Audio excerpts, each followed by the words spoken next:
And joining me now is actor and lawyer Ranjini, who had in fact deposed before the Hema panel. Ranjini, thank you so much for speaking to NDTV. The report Thank you very much. was submitted to Kerala government in 2019, but only after 5 long years the details have surfaced or come out in the public domain, which is of course leading to these resignations and many women speaking out openly. You know, we have seen resignation of director Ranjit, actor Siddique, and from their positions or posts that they held in Association of Malayalam movie artists following the allegations. But do you think it stops here? Or do you think there is a need for criminal investigation against them? Of course. I mean, no lady will come to the camera and talk about their audio, right? That's common sense, isn't it? No woman wants to jeopardize their image. And especially when I heard some ladies who have come forward, first of all, I don't know whether they have gone to the committee. If they are not, then, you know, they're so brave to face the camera and tell the entire world what they have gone through. So no woman will just jeopardize their dignity. Another thing. So, like, I think I just saw one of your guests. I think, yeah, Minu, yes. Yeah, she's a married woman and she got kids. Yes. Do you think that she will jeopardize her position?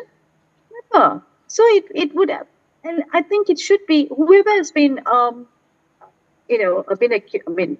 accused or allegations are there, then you should be investigating them, not scrutinizing the victims. Absolutely. So that's unfair, right? You know, but the concern here is, Minu, as we have seen, this is being seen as the second wave of Me Too here in India. When, when women came out and spoke about their tormentors several years ago, when first wave of Me Too happened, after that, most of these men in position of power are back in their position of power. Nothing much changed, unfortunately. Absolutely. That's the main reason why I went to the hearing. Because, this hearing was set up by the Kerala government, Honorable Kerala government, and I'm so glad they have done that. And that was pressurized by a pressure group called WCC, Women in Cinema Collective, which is hats off to them for rigorously asking the government to constitute such a hearing. And based on that, I was the first participant to go to the hearing. Why should I go? Because I left this industry in 1990 and I was at a peak of my career. I have given hits after hits after hits. I was literally called a superstar at that time. And why I should go to the committee when, when that was constituted, I was the first person to go there. Why? You should ask that question to everyone. Why? Because I went through so many things. Harassment, discrimination, whatever you want to call it. I went through all of them. And I thought, okay, when I came back, and I was seeing the same thing is happening in the industry. Men, most of them are my colleagues. I've acted with all these colleagues of mine who have gained big positions and they are holding a lot of prime positions. So, I just thought, okay, enough is enough. Somebody has to take the move. And that's the reason why I went to the committee. And, for what reason I went there? Because I want to address this issue and there should be a solution. And I was requesting for an entertainment tribunal because that's where our grievances will be heard. Because there's still no grievances for the actors. There's no point having an actors guild and having ICC installed in it. Because it won't work. Because all these ICC connected to the Actors Guild, or if you say the Technician Guild or whatever, all these powerful men are there, sitting over there. You won't get justice. So I was literally recommending the committee, the panel, that we should have an entertainment tribunal because it should be out. The people who are in the deciding factors should be out from the industry. And there should be judges and other people like psychiatrists, psychologists, and all these people should be heading that. And particularly, there shouldn't be any interference of the media. If not, it will be a paparazzi.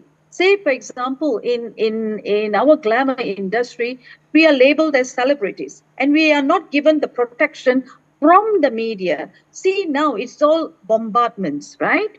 And especially in my case, why I went to the court. I went to the court because at the last minute, I came to know that our consent, we have signed a consent form. Each and every participant who went there, I think there were about 50 or more than 50 of us, we went there, we were given assurances by the panel. And we signed that before going to the committee, because we were given a questionnaire, what we are going to discuss over there. And we have signed it and we have been assured by the panel that that will be held in confidence and privacy will not be infringed. So, and after going to the hearing, while I was recording my statement, I was given another consent form to sign so that whatever I have stated in the panel, that will be held in confidence and secrecy. And that's what I've done. And I relied on the committee and I was okay. I thought, okay, something will happen. And all of a sudden, when the report was published very hurriedly, you have to note that it was published very hurriedly without the consent of the participants who went there. Okay. Isn't there a serious breach? Because a consent form is a very important document. Even in rape cases, why the court has said consent is the paramount concern. Basing on that, a judge can judge whether it's a rape or whether it's a consensual sex, isn't it? So over here, all of us have signed a consent form. And without consulting us, the report has been out. Another thing is, the report has been out. I mean, it has been a redacted report. I was asking the court that I want to see my statement. I have not even seen my statement after the hearing. I wasn't given an opportunity to check my statement or seen my statement at all. So I was requesting, hey, 5 years. I've not even seen my statement. I don't know what has been recorded. Whatever I've said, I don't know what has been recorded. So I want to see the statement and I want to counter check with the original report.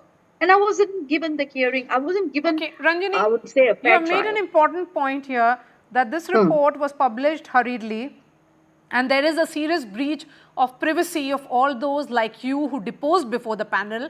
What now? Yes. Are you planning to take this up legally? Well, my case is to be heard in a few days.